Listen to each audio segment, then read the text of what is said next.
महाभारत के विशाल इतिहास में यदि किसी एक व्यक्ति को सबसे अधिक गलत समझा गया तो वह था कर्ण। एक ऐसा योद्धा जो जन्म से ही महान था, लेकिन समाज ने उसे कभी उसका उचित स्थान नहीं दिया।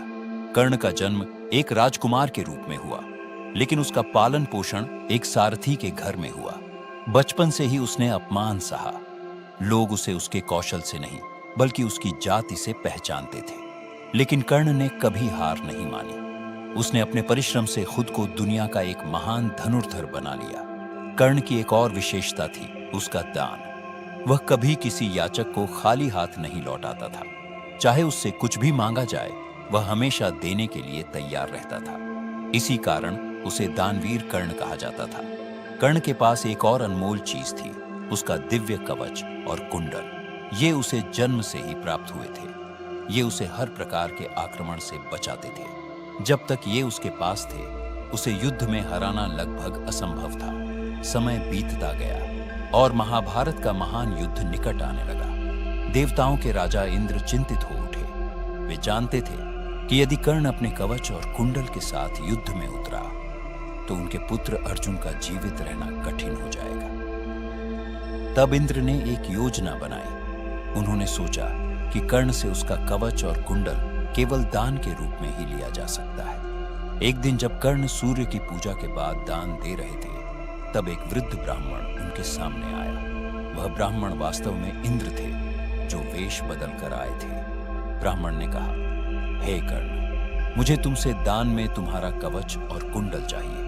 कुछ क्षणों के लिए वातावरण शांत हो गया। कर्ण ने उस ब्राह्मण की ओर देखा और तुरंत समझ गए कि यह कोई साधारण मनुष्य नहीं है। कर्ण मुस्कुराए और बोले, हे देवेंद्र, मैं आपको पहचान चुका हूं। आप मुझसे मेरा जीवन रक्षक कवच मांग रहे हैं। लेकिन कर्ण कभी भी किसी याचक को खाली हाथ नहीं लौटाता। यदि आपने मांगा है तो मैं अवश्य दूंगा। इंद्र ने कहा, कर्ण, क्या तुम जानते हो इसका परिणाम क्या होगा? युद्ध में तुम्हारी मृत्यु निश्चित हो जाएगी। कर्ण ने शांत स्वर में उत्तर दिया, मृत्यु तो एक दिन सबको आनी ही है, लेकिन किसी याचक को मना करना यह कर्ण के धर्म के विरुद्ध है। इसके बाद कर्ण ने बिना किसी भय के अपने शरीर से स्वयं कवच और कुंडल काटकर इंद्र को दान कर दिया। उनके शरीर से रक्त बह रहा था, लेकिन उनके चेहरे पर दर्द नहीं बल्कि गर्व था। कर्ण की इस महानता को देखकर इंद्र भी भावुक हो उठे। उन्होंने कहा, हे कर्ण, तुम सच में महान दानवीर हो। मैं तुम्हें एक दिव्य अस्त्र देता हूं। यह है वासवी शक्ति। जिस पर इसका प्रयोग होगा उसका अंत निश्चित है। कर्ण ने वह अस्त्र स्वीकार किया और उसे अर्जुन के लिए संभाल कर रखा।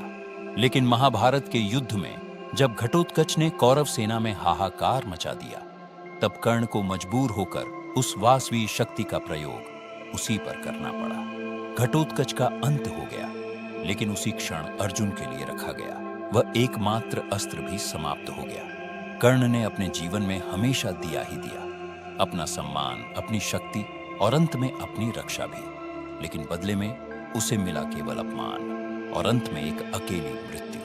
इसीलिए कहा जाता है कि महाभारत का सबसे बड़ा दानवीर यदि कोई था तो वह था कर्ण। यदि कर्ण ने उस दिन अपना कवच और कुंडल न दिए होते तो शायद महाभारत का इतिहास ही बदल जाता। ऐसे ही भक्ति संगीत सुनने के लिए हमारे चैनल AI संगीत बाबा को सब्सक्राइब करें।